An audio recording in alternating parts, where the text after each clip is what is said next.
When billionaire James Harrison spots his maid's daughter sleeping on a cold city street, he stops his car, unaware that saving her would uncover a past he spent decades burying. He almost didn't stop the car. Just another night. Just another lost soul. But then, her hair. Blonde, tangled, too familiar. "Stop the car," he said. The billionaire stepped into the cold night and found his housekeeper's daughter asleep on a bus stop bench. Alone. Frightened. Waiting for a mother who never came home. In that instant, the walls of his fortune cracked, letting the cold truth rush in. This is the story of how a man who had everything met a little girl who reminded him of the one thing he'd lost, his humanity. And before I forget, where are you watching from today? Leave a comment below. We love seeing how far these stories reach. Enjoy the story. A legacy is not what you leave behind. It is what you build in others. The old man saw the girl's small form curled on the cold metal bench, a splash of blonde hair under the dim street lamp. He almost kept driving, but a flicker of something familiar in her posture made his heart ache with a memory he had long since buried. The November air had a bite that promised a bitter winter. It seeped through the insulated windows of the Rolls-Royce, carrying the scent of rain and cold asphalt. James Harrison watched the city lights blur past, a smear of gold and red against the wet darkness. At 75, he had come to see the world through thick, soundproof glass. It was quieter that way. Safer. His driver, a silent man named Michael who had been with him for 20 years, navigated the slick streets with practiced ease. They were on their way back to the penthouse, a sterile sanctuary of glass and steel that overlooked the sprawling metropolis. It was a place James called home, though it had never truly felt like one. As they turned onto a quieter side street, a block from his building, the headlights swept across a bus stop. A lone figure was huddled on the bench. It was late, well past midnight. Most of the city's forgotten souls had already found their corners for the night. James's first instinct was to look away. He had trained himself to do so over 5 decades of accumulating wealth. Looking too closely meant feeling, and feeling was a complication his meticulously ordered life could not afford. But he didn't look away. Not this time. There was something about the smallness of the figure, the way a worn, oversized jacket swallowed the frame. And the hair, a cascade of bright blonde, even in the murky light. It reminded him of his sister, decades ago, before life had pulled them apart. "Stop the car," James said. His voice was raspy and used for most of the evening. Michael glanced in the rearview mirror, his expression unreadable. "Sir." "Stop the car," James repeated, his gaze fixed on the bench. The Rolls-Royce glided to a silent halt beside the curb. James pressed the button to lower his window, and the city's raw breath filled the car, the smell of exhaust, damp pavement, and distant sirens. The girl didn't stir. She was sleeping, her head pillowed on a tattered backpack, her small hands tucked inside her sleeves for warmth. She couldn't have been more than 10. A cold knot tightened in James's stomach. It was a feeling he hadn't experienced in years, a potent mix of anger and a sorrow, so deep it felt like a personal failure. What was a child doing out here alone? He opened his door before Michael could assist him. The cold hit him instantly, a shock to his system. He walked slowly toward the bench, his expensive leather shoes making soft sounds on the wet sidewalk. As he drew closer, his breath caught. He knew this child. He had seen her only in passing, a shy, fleeting presence in the service hallways of his own home. This was Abigail, the daughter of his housekeeper, Eleanor. Eleanor, a woman who moved through his penthouse with quiet efficiency, always with a polite nod, her eyes downcast. She was a good worker, reliable, invisible. He had never given her life a second thought. He paid her well, and that, he had always believed, was enough. Now, seeing her daughter sleeping on a bus stop bench, he understood how wrong he had been. "Abigail," he said softly. The girl's eyes fluttered open. They were a startling blue, wide with confusion and then a flicker of fear. She scrambled to sit up, clutching her backpack to her chest like a shield. "Mr. Harrison?" she whispered, her voice trembling. He recognized the name, of course. She knew who he was. But the way she said it, not with awe, but with the quiet formality of a servant's child, sent a fresh pang of something sharp through him. "Yes, it's me," he said, his tone softer than he intended. "What are you doing out here, child? Where is your mother?" Tears welled in Abigail's eyes, and her small chin began to quiver. I don't know, she confessed, the words choked with a sob she was fighting to hold back. She was supposed to be home hours ago. She didn't come. James looked from the crying child to the dark, indifferent street.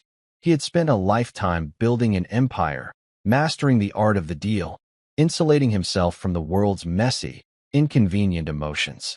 But in that moment, standing in the cold rain before a lost little girl, none of it mattered. The walls he had so carefully constructed around his heart began to crumble. He took off his heavy wool overcoat, the fabric still warm from the car. He draped it over her small, shivering shoulders. It swallowed her whole, the sleeves dangling past her hands. "Come on," he said, his voice now firm but not unkind. "You're coming with me." He didn't wait for an answer. He gently helped her to her feet and guided her toward the waiting car. Michael, ever the professional, had the back door open, his face a mask of polite neutrality, though James saw a flicker of surprise in his eyes. As Abigail slid onto the plush leather seat, she looked impossibly small, a forgotten doll in a cavernous, opulent world. She clutched her backpack, her knuckles white. James settled in beside her, the silence in the car now filled with a new, profound weight. "Michael, take us home," he said. As the car pulled away from the curb, leaving the empty bench behind, James Harrison looked at the little girl beside him. Her face was streaked with dirt and tears, her blonde hair matted from the damp. He saw not just a child in need, but a reflection of a world he had chosen to ignore. A world where mothers went missing and their daughters were left to sleep on the streets. And he knew, with a certainty that shook him to his core, that he could not look away. Not anymore. The journey to the penthouse was short, but the silence stretched, thick with unspoken questions. Abigail stared out the window, her small face reflected in the glass as the city's lights streaked by. She hadn't said another word since getting into the car. She simply sat, wrapped in a coat that smelled of old leather and expensive cologne, a scent so foreign it was like being on another planet. When they arrived at the towering residential skyscraper, the doorman, a stout man named George, rushed forward to open the door, his face a mixture of surprise and curiosity as he saw the small, disheveled child emerging from Mr. Harrison's car. James gave him a look that permitted no questions. "Good evening, George," was all he said, gently guiding Abigail through the gleaming marble lobby. They rode the private elevator up to the penthouse in silence. The ascent was fast and smooth, a silent climb to the top of the world. When the doors opened directly into his apartment, Abigail's eyes widened. She had been here before, but only in the back corridors, the kitchen, the laundry room, the unseen parts of the vast, empty space. She had never seen the main living area. It was a cavern of glass and white furniture, with a view that stretched across the entire city. The lights of millions of people twinkled below like a fallen constellation. To a 10-year-old, it looked like the inside of a spaceship. "Are you hungry?" James asked, breaking the silence. Abigail shook her head, still clutching her backpack. She looked overwhelmed, a small boat tossed into a vast, indifferent ocean. James sighed. He was not good with children. He had no children of his own, a choice made long ago in favor of his career. He felt a clumsy awkwardness, a helplessness that was entirely foreign to him. What did a lost child need? Warmth, safety, food. He could provide those things. But what she really needed was her mother. "Let's get you something warm to drink," he decided. "Hot chocolate." A small nod. That was a start. He led her into the kitchen, a space of stainless steel and black granite that was more of a showroom than a functional room. His housekeeper, Eleanor, was the only one who ever used it. James himself hadn't made so much as a piece of toast in over 30 years. He opened the refrigerator, a vast, mostly empty cavern, and found a carton of milk. He fumbled through the pantry, a closet filled with gourmet items he'd never touched, until he found a tin of cocoa powder. As he heated the milk on the state-of-the-art induction stove, he felt Abigail's eyes on him. He glanced over his shoulder.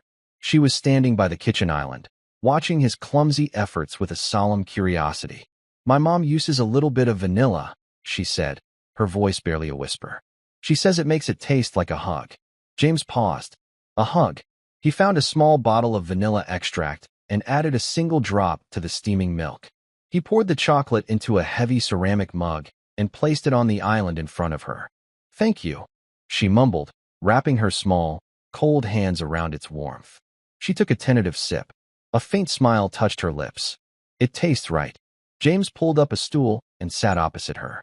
The vast, silent kitchen seemed to shrink around them. For the first time, he took a proper look at her. She had her mother's determined chin, but her eyes were a different shade of blue, brighter and more observant than he had realized. In them, he saw not just fear, but a resilience that was both heartbreaking and admirable. "Abigail," he began gently, "I need you to tell me everything.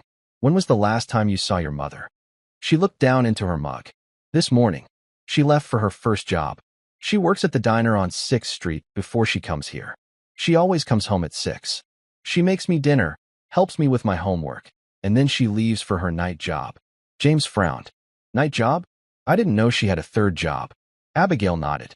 "She cleans offices downtown. She gets home very late, after I'm asleep. But she's always there in the morning. Always." Her voice broke on the last word. "Tonight, she never came home from her shift here. I waited and waited. The landlord locked the lobby door at 10. I didn't have a key to our apartment, so I couldn't get in."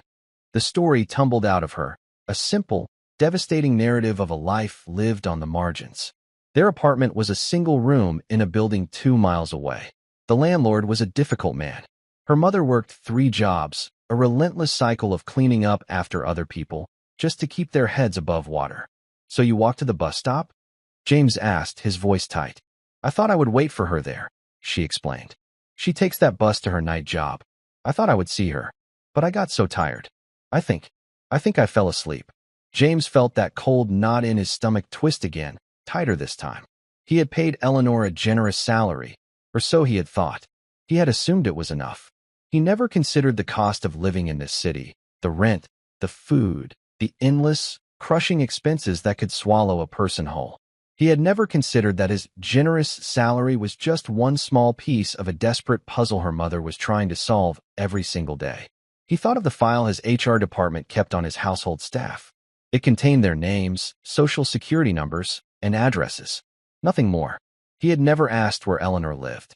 He had never asked about her husband, her family, or her struggles.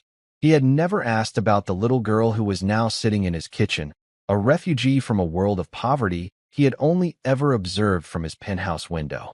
"We are going to find her," James said, the words feeling like a vow. He wasn't just speaking to the child.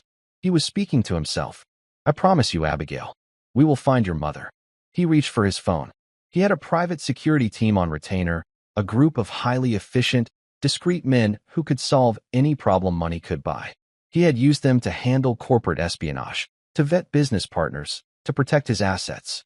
Now, he would use them to find a missing maid. As he made the call, he looked at Abigail. She was watching him, her blue eyes wide with a fragile, tentative hope. He saw her clutching something inside the pocket of the coat he had given her. It was a small, folded piece of paper. After he hung up the phone, having set in motion a search that would comb the city, he asked, "What do you have there?" Abigail hesitated, then slowly pulled the paper from her pocket. She unfolded it carefully. It was a photograph, worn and creased at the edges. It showed a young man in a crisp army uniform, a wide, confident smile on his face. He had the same bright blue eyes as Abigail. "It's my Grandpa Joe," she said, her voice filled with a quiet pride. "My mom says he was a hero. He fought in a war a long time ago. She said he was the bravest man she ever knew." James took the photograph. His hand trembled slightly as he looked at the smiling face of the young soldier. The name, the eyes, the timeline. It couldn't be, but it was. The world suddenly tilted on its axis. He knew this man. He had served with this man. Joseph Joe Patterson, a boy from Brooklyn who had saved his life in a forgotten jungle half a world away, all those years ago. A man he had lost track of after the war, a friend he had failed to keep. He looked from the fading photograph to the face of the little girl before him. The daughter of his housekeeper was the great-granddaughter of the man who had saved his life. A man he owed a debt he could never repay. The night was no longer just about a missing woman. It was about a promise made in the shadow of war, a debt of honor left unpaid for 50 years. And James Harrison knew, with a chilling, gut-wrenching clarity, that his carefully constructed, empty life was about to be turned inside out. The photograph felt heavy in James's hand, a relic from a lifetime ago. The face in the picture was young, full of the easy, unshakable confidence that belonged only to boys who hadn't yet seen the world's true face. Joe Patterson. He hadn't spoken that name aloud in half a century. It felt strange on his tongue, like a key to a door he had long since bricked over. He looked at Abigail, who was watching him with an unnerving stillness. Her blue eyes, so much like her great-grandfather's, seemed to see right through the layers of wealth and age to the young, terrified soldier he had once been. "Your great-grandfather," James started, his voice thick with emotion. He cleared his throat. He was a good man, a very brave man. Abigail's face brightened, a small, hopeful light in the sterile kitchen. "My mom says so too. She has his medal, the one they gave him for being brave. She keeps it in a special box." A medal. James knew which one she meant. It was the one he should have received. It was the one Joe had been given for pulling a wounded James out of a firefight, carrying him 2 miles through dense jungle to a medevac point, all while under enemy fire. James had been unconscious for most of it, but he remembered waking up to the deafening roar of a helicopter and seeing Joe's grimy, smiling face looking down at him. "Got you, Jimmy boy," Joe had said, before collapsing from exhaustion. "Told you I wouldn't leave you behind." James had been shipped home. He had recovered. He had inherited his father's business and turned it into an empire. Joe had finished his tour, and they had exchanged a few letters, but life, as it always does, had gotten in the way. James had gotten busy. The letters had stopped. The guilt had been a small, quiet thing at first, easily ignored. Over the years, it had faded into the background noise of his success, a forgotten debt. Until now. He handed the photograph back to Abigail. "We will find your mother," he said again.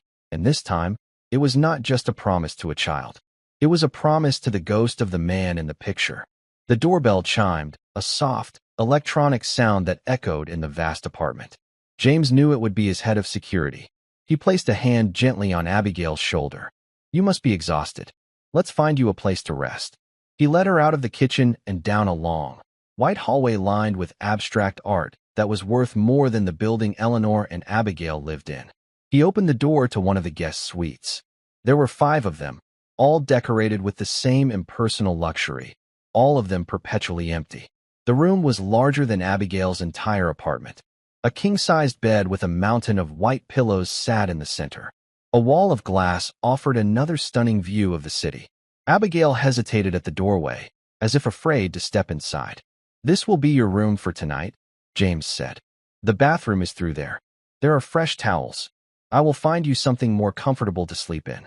He went to his own cavernous closet and pulled out a plain cotton t-shirt. It would be a nightgown on her. When he returned, she was standing exactly where he had left her, a tiny, lost figure in the opulent room. He handed her the shirt. "Get some rest," he said, his voice softer than he thought possible. "I will be right outside. I will wake you up the moment we have news of your mother." She looked up at him, her eyes searching his face. "You promise?" "I promise," he said, and he meant it more than anything he had said in years. He closed the door gently behind him and walked back to the main living area. A man in a sharp, dark suit was waiting for him. This was David Chun, the head of Harrison Global Security.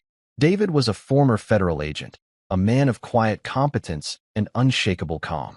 He had handled kidnappings, corporate threats, and a dozen other crises for James over the years. Finding a missing housekeeper should be simple. But James knew, deep down, that this was anything but simple. "Sir," David said with a respectful nod, "you have a situation."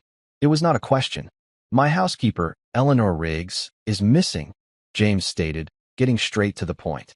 Her 10-year-old daughter, Abigail, was found alone. "I want you to find her, David. I want you to use every resource we have." David was already tapping on a tablet he had pulled from his briefcase. "I have her details from your HR files. We're already tracking her phone, but it appears to be off or the battery is dead. Last ping was near her apartment building 6 hours ago. I have a team heading to the diner she works at, another to the office building she cleans downtown. We're pulling security camera footage from all 3 locations and the surrounding areas." "Good," James said.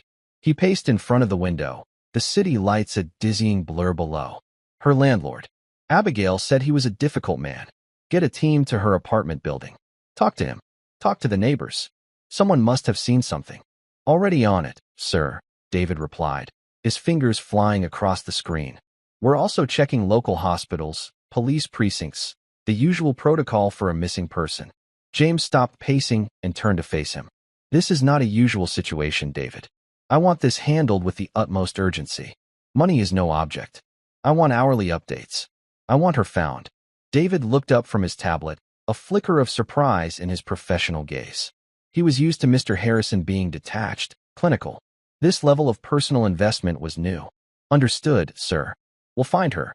As David left to coordinate the search from his own vehicle, James was left alone once more in the silence of his penthouse. He walked over to the grand piano that sat in the corner of the room, a magnificent instrument he hadn't played in years. He ran his fingers over the cool ivory keys, the notes hanging in the air like dust motes in a sunbeam. His mind drifted back again, to the humid jungles, to the sound of gunfire and the smell of fear. He remembered Joe Patterson, not just as a hero, but as a friend. Joe was the one who told jokes when everyone else was silent with terror.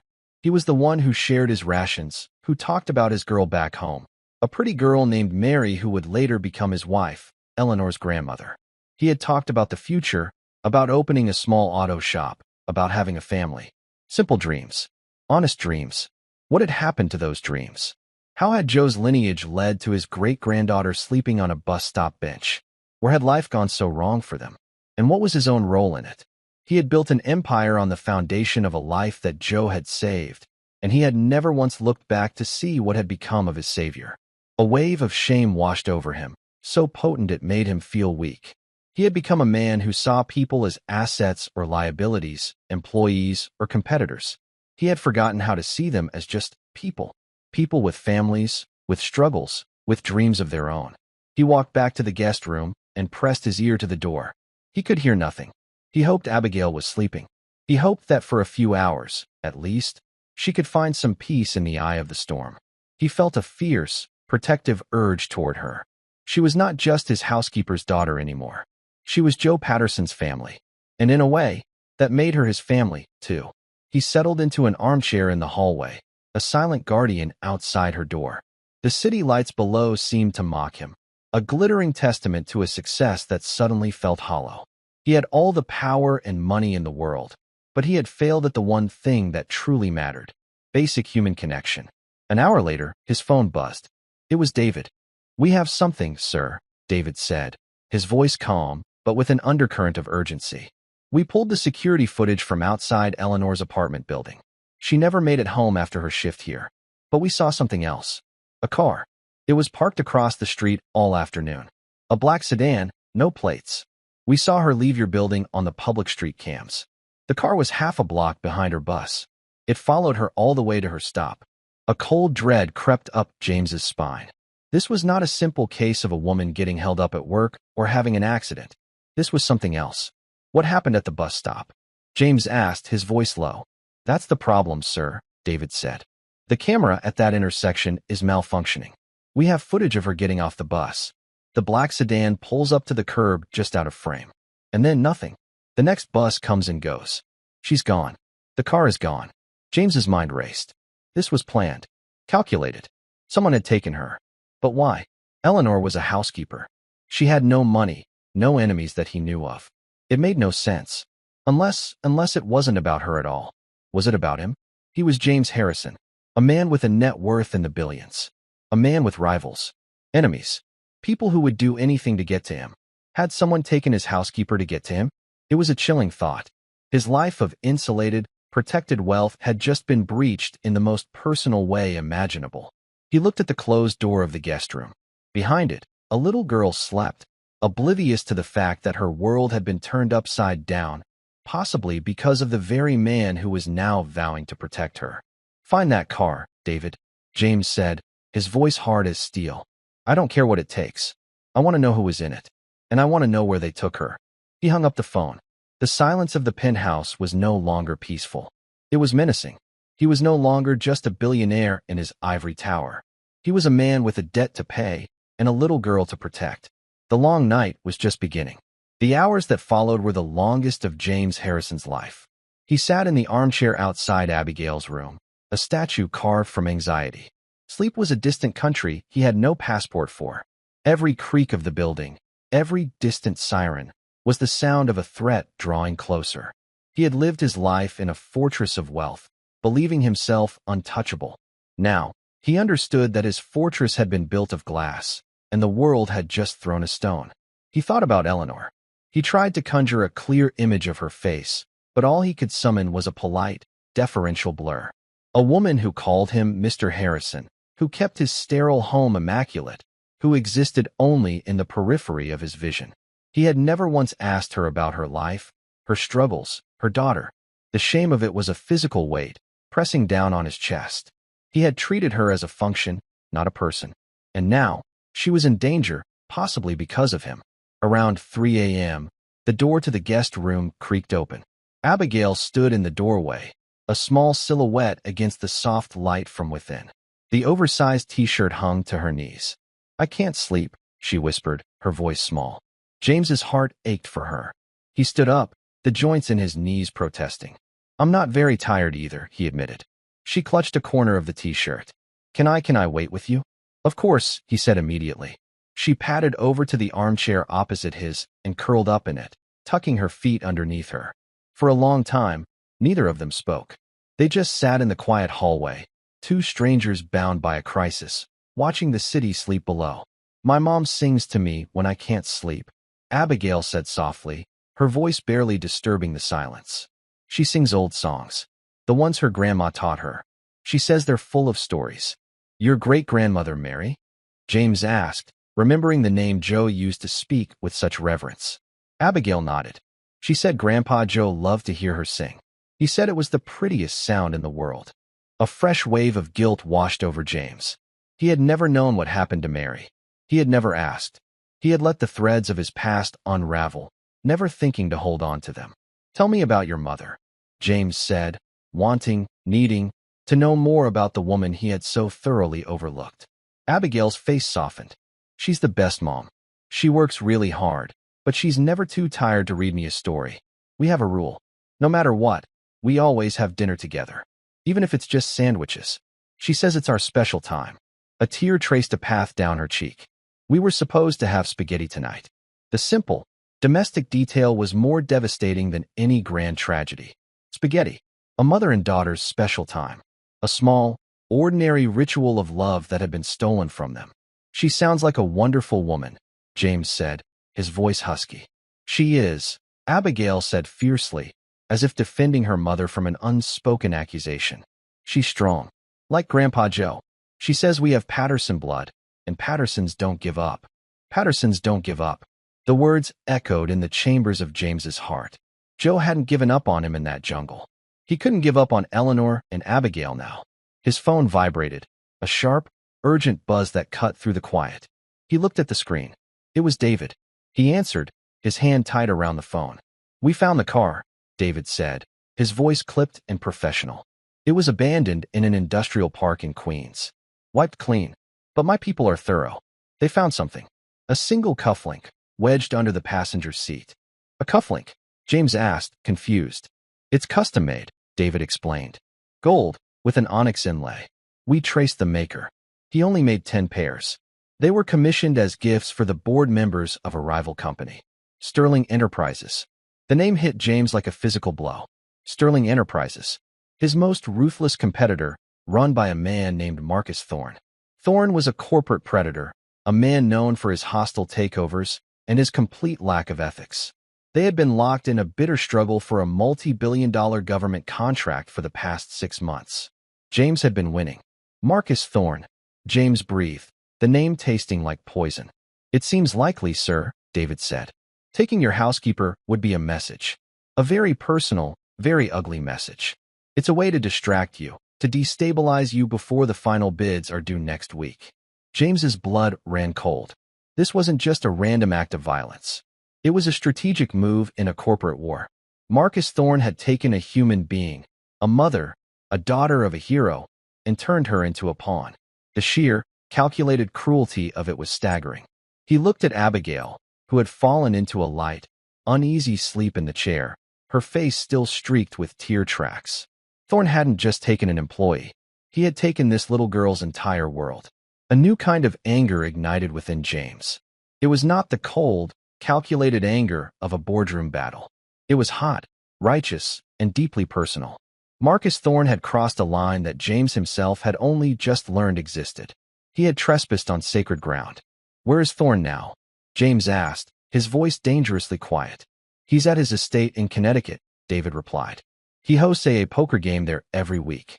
High stakes. A lot of powerful people. Give me everything you have on that estate," James commanded. "Blueprints, security schematics, staff lists. Everything. And get a team ready. We're not waiting for the police to untangle this with red tape. We are going to get her back." "Sir," David said, a note of caution in his voice. "A direct action against Thorne is risky. The fallout could be."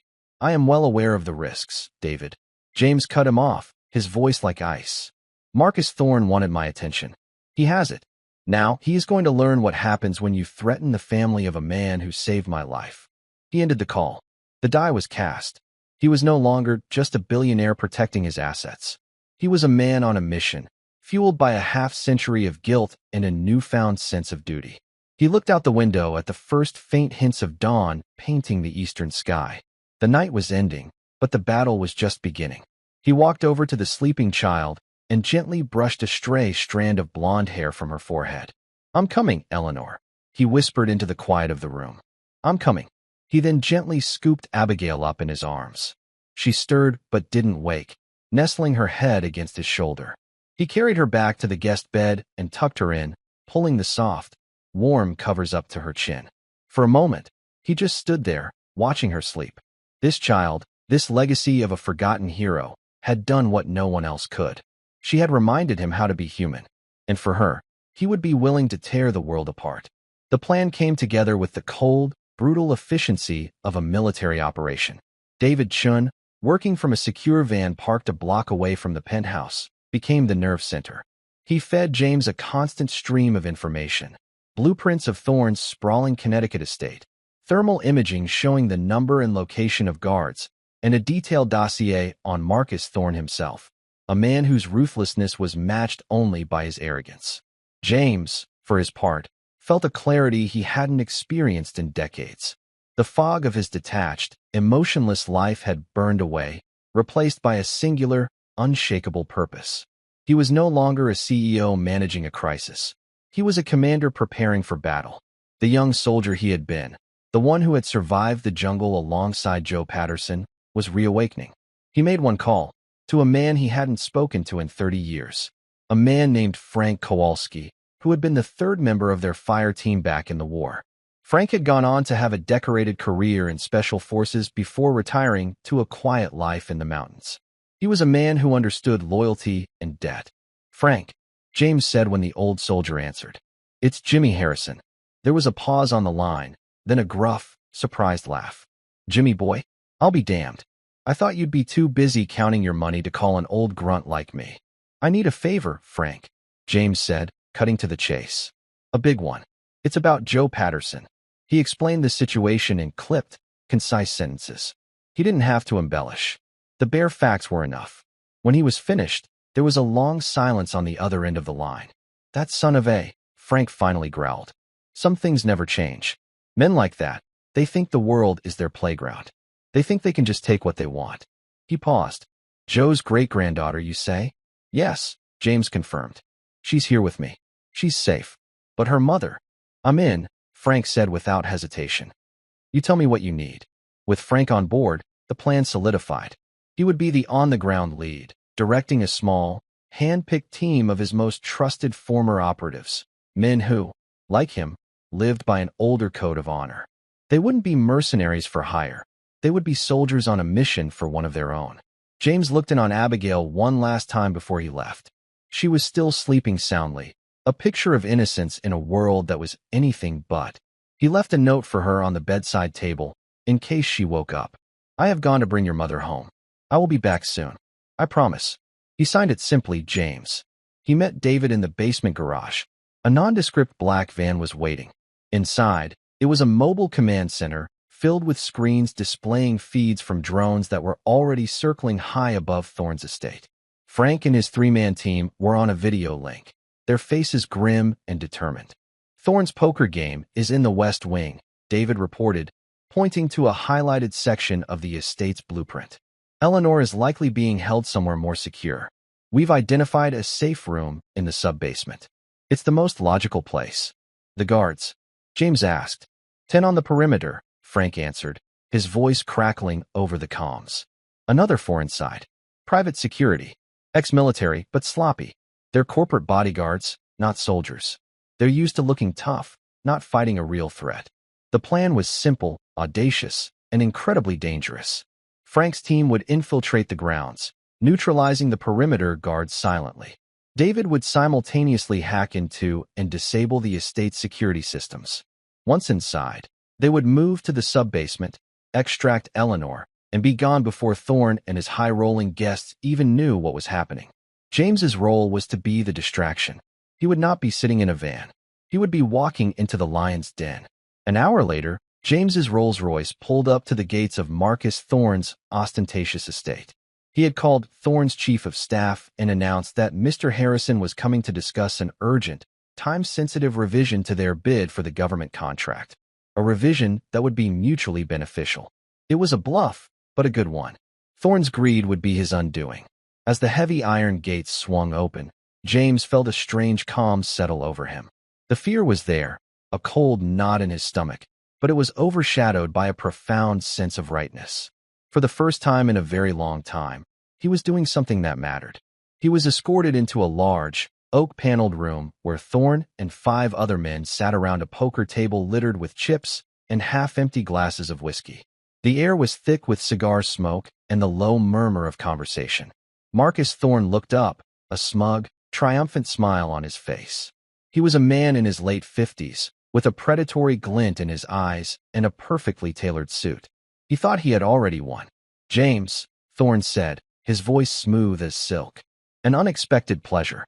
I was just telling my friends here that the winds of fortune seem to be blowing in my favor." James met his gaze, his expression unreadable. "I am not here to play games, Marcus." He placed a small, simple object on the polished surface of the poker table. It was the custom-made cufflink David's team had found. Thorne's smile faltered for a fraction of a second. His eyes flickered to the cufflink, and a flash of something, annoyance, perhaps even fear, crossed his face. He recovered quickly, but James had seen it. "I believe this belongs to you," James said, his voice low and even. "You seem to have misplaced it, along with something that belongs to me." The other men at the table shifted uncomfortably, sensing the sudden tension in the room. "I don't know what you're talking about," Thorne said, his voice a low growl. "I think you do," James replied, not raising his voice. He leaned forward slightly. "Let me be very clear, Marcus. This is not about a contract. This is not about money. You have taken a member of my staff, a mother. You have left her child alone and terrified. You have made a grave miscalculation. You thought you were dealing with a businessman. You are not. Tonight, you are dealing with a man who is calling in a debt." As he spoke, he could hear the faint, coordinated chatter in the tiny, invisible earpiece he was wearing. Frank's team was in position. David had control of the security system. The trap was set. Thorne let out a short, harsh laugh. "You have a lot of nerve, Harrison, walking in here, making accusations." He gestured to the 2 large bodyguards standing by the door. "You are in my house. You are in no position to make demands. Those men work for you because you pay them," James said calmly. "The men I have with me work with me because they believe in what we are doing." He straightened up. "You have 60 seconds to tell me where she is. After that, this conversation becomes much more unpleasant for you." Thorne's face hardened. The mask of civility was gone, replaced by a cold, reptilian fury. "You are a fool, old man. You have nothing." 50 seconds, James said, his eyes never leaving Thorne's. From his earpiece, he heard Frank's calm voice. "We're in. Sub-basement door breached. We see her. She's alone. Unharmed." A wave of relief, so powerful it almost buckled his knees, washed over James. She was safe. Now, all that was left was to close the net. 40 seconds, James said. Thorne signaled to his guards. "Show Mr. Harrison out. He seems to have lost his way." The 2 bodyguards started to move forward. At the same moment, all the lights in the estate went out, plunging the room into absolute darkness. There were shouts of surprise and confusion from the men at the table. In his earpiece, James heard David's voice. "Lights out. Go time." And then Frank's. "We have her." Moving to extraction point. In the darkness, James smiled. He could hear the sounds of a brief, efficient scuffle as Thorne's bodyguards were neutralized by two of Frank's men who had slipped into the room under the cover of the blackout. When the emergency lights flickered on a moment later, Thorne was alone at the table, his guests cowering in a corner. His two bodyguards were on the floor, unconscious. Two grim-faced men in dark tactical gear stood over them. Thorne stared at James, his face a mask of disbelief and rage. "What is this? Who are you people?" James walked calmly to the door. "I told you, Marcus. I'm just a man calling in a debt." He paused in the doorway and looked back at his rival. "By the way, I'm withdrawing my bid for the government contract. After the authorities hear about the kidnapping you staged tonight, I imagine you will be in no position to bid on anything for a very long time." He turned and walked out of the room, leaving Marcus Thorne to his ruin. He didn't look back. The past was behind him. The future was waiting. And for the first time in a long, long time, James Harrison felt like he was finally walking in the right direction. The ride back to Manhattan was a journey through a different kind of darkness. The adrenaline from the confrontation with Thorne had faded, leaving behind a profound exhaustion and an equally profound sense of peace. The city was beginning to stir, its early risers chasing the first rays of a sun that had not yet broken the horizon.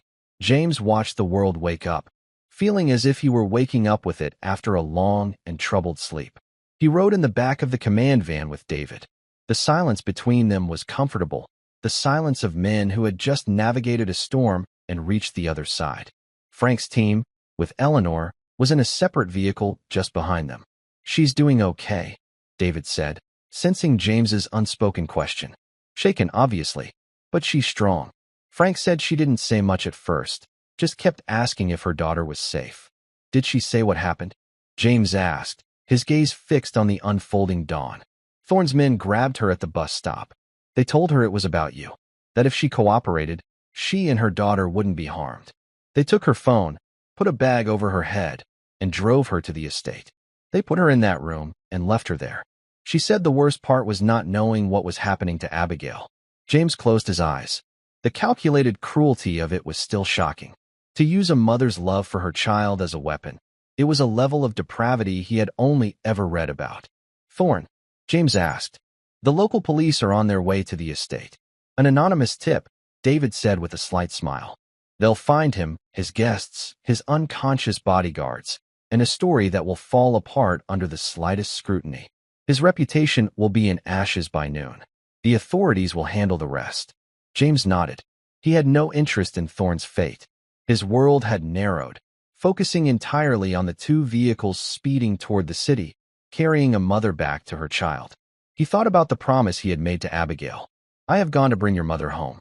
He had kept his word. It was a novel feeling, this sense of personal, moral accomplishment.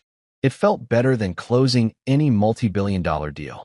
When they arrived back at the penthouse, Frank's van was already waiting in the private underground garage. The back door slid open, and a woman emerged.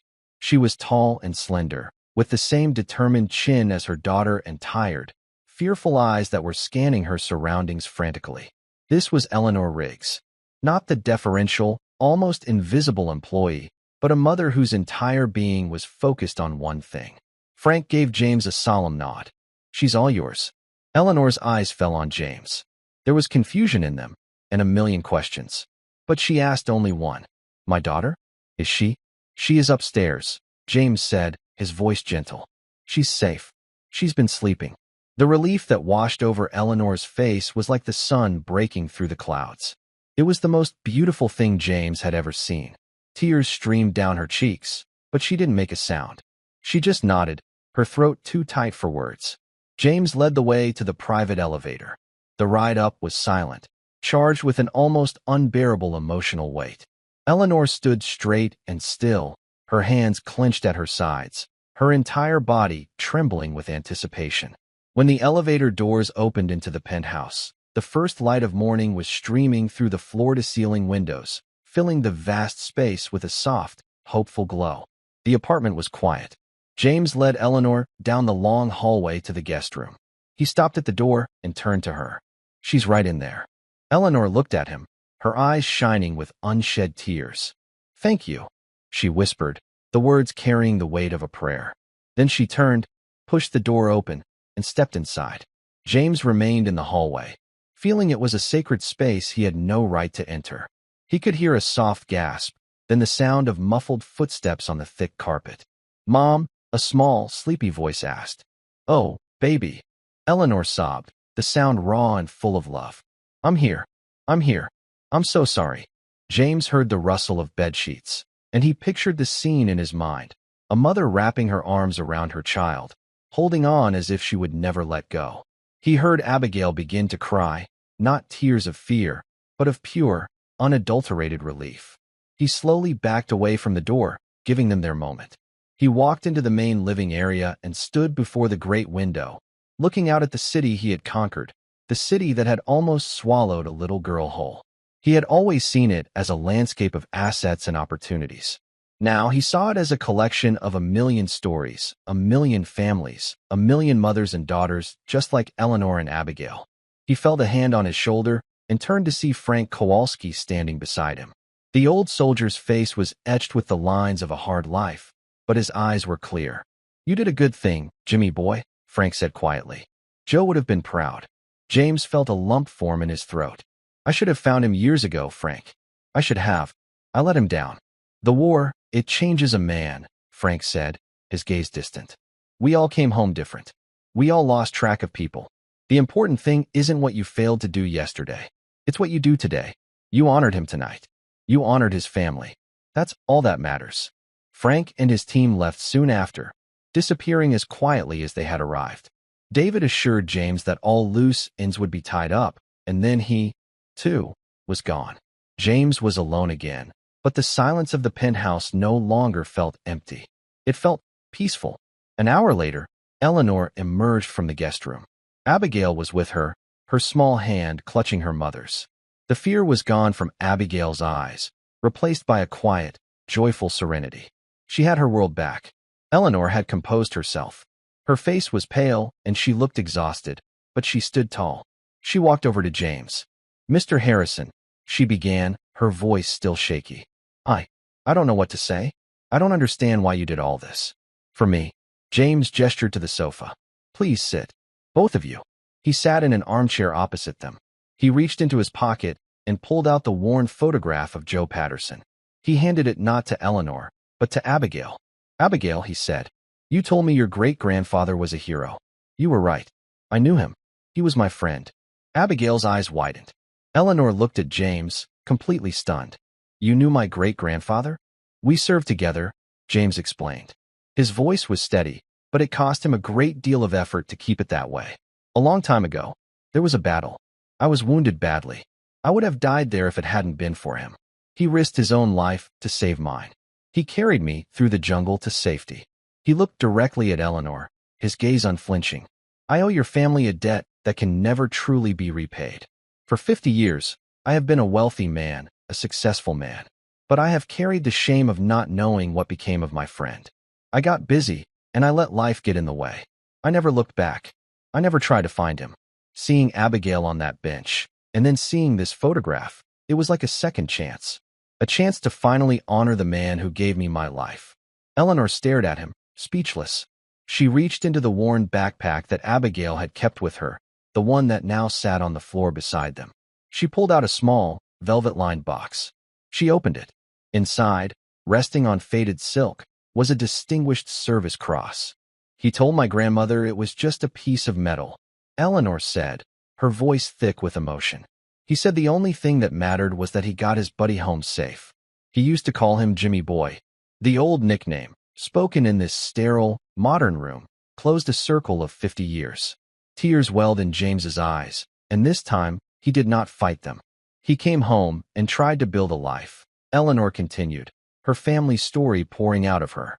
He opened a small garage, just like he always wanted. But he had nightmares from the war. He struggled. The business failed. He worked odd jobs the rest of his life, always providing, but never getting ahead. He died when my mom was just a teenager. My grandmother, Mary, she worked as a seamstress until the day she died. My own father left when I was a baby. It's just been me and my mom, and now, just me and Abigail. We're Pattersons. We don't give up. But it's been so hard. James listened, and every word was a stone laid upon his heart. The simple, hard life of the hero he had left behind. The generational struggle that had culminated in a 10-year-old girl sleeping on a bus stop bench. He knew what he had to do. This wasn't about charity. This was about justice. It was about legacy. That is all going to change, James said, his voice firm with a newfound conviction. Your struggles are over, Eleanor. He explained his plan. It wasn't just a job. He was establishing a charitable foundation, the Patterson Foundation, dedicated to supporting the families of veterans. And he wanted Eleanor to run it. She would have a real salary, a career, a purpose that would honor her great-grandfather's memory. He was giving her a new apartment in a safe building near a good school, all expenses paid. He was setting up an unbreakable trust for Abigail, one that would cover her education all the way through university and beyond. Eleanor was crying again, but these were not tears of sorrow or fear. They were tears of disbelief, of a lifetime of weight suddenly being lifted from her shoulders. I can't accept all that, she stammered. It's too much. It is not enough, James said quietly. It is a down payment on a debt. Your great-grandfather gave me my life. The least I can do is make sure his family has the life he always dreamed of for them. He looked at Abigail, who was watching him with her bright, blue Patterson eyes. And besides, he added, a genuine smile reaching his eyes for the first time in years. I have a feeling I'm going to need someone to teach me how to make hot chocolate that tastes like a hug. Abigail giggled, a pure, happy sound that echoed in the vast, silent penthouse. It was the sound of a new beginning. A few weeks later, James stood with Eleanor and Abigail on the balcony of their new apartment. It was a bright, spacious home with a small terrace filled with flowers. Below them, a park buzzed with the laughter of children. Abigail was no longer a pale, frightened child. She was radiant, chattering excitedly about her new school and the friends she was making. Eleanor was transformed. The weary, worried lines on her face had softened. She carried herself with a new confidence, a new hope. She was already throwing herself into her work at the foundation, finding a passion she never knew she had. James was a regular visitor. He was no longer Mr. Harrison, the distant, formidable billionaire. He was James. He was the man who told Abigail stories about her great-grandfather, the brave, funny young soldier who loved to hear his girls sing. He was the man who was finally learning the names of the people who inhabited his world. He had learned that a legacy is not what you leave behind in stocks and buildings. It is what you build in the lives of others. In saving Eleanor and Abigail, he had, in the end, saved himself. He had found a family. He had paid his debt. He had finally come home from the war. Abigail ran over and hugged his leg. Thank you for finding my mom, James. He placed a hand on her blonde hair, his heart full. No, Abigail, he said softly, looking from the child to her mother, and then to the endless sky. Thank you for finding me. And that's where we'll end the story for now. Whenever I share one of these, I hope it gives you a chance to step out of the everyday and just drift for a bit. I'd love to know what you were doing while listening. Maybe relaxing after work, on a late-night drive, or just winding down. Drop a line in the comments. I really do read them all. And if you want to make sure we cross paths again, hitting like and subscribing makes a huge difference. We are always trying to improve our stories, so feel free to also drop your feedback in the comment section below. Thanks for spending this time with me.